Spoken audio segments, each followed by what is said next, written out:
Chạy đua thôi mà. 1, 2, 3, go.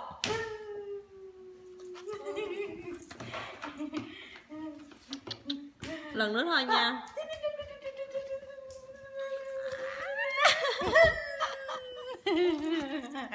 Số thải.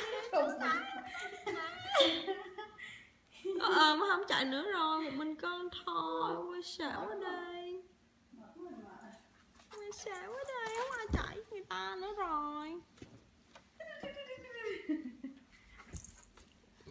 No fun, mom. Some more. I want more.